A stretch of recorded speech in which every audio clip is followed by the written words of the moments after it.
In the middle of the sky, an unconscious man is falling at a very fast speed.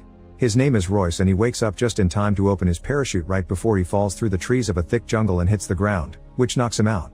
Seconds later, he wakes up again to discover he doesn't know where he is or how he got there, but at least he still has his mercenary weapons and clothes.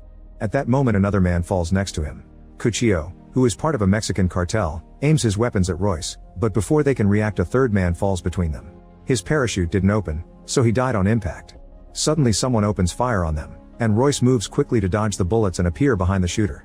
Nikolai is a Russian commando, and the last thing he remembers is being at war.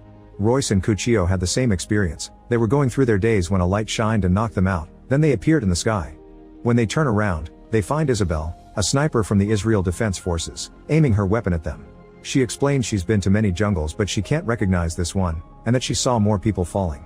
They agree to leave together to look for the others, unaware that nearby, Yakuza member Hanzo is watching them. He tries to follow them, but when his shoes touch the mud, Hanzo decides to take them off. The group goes deeper into the jungle and finds two men in the middle of a fight, death row inmate Stans and Mombasa, a rebel from a South African organization. The men end their fight when they see the others and agree to stick together because there's strength in numbers. Then Stans mentions some guy on a tree.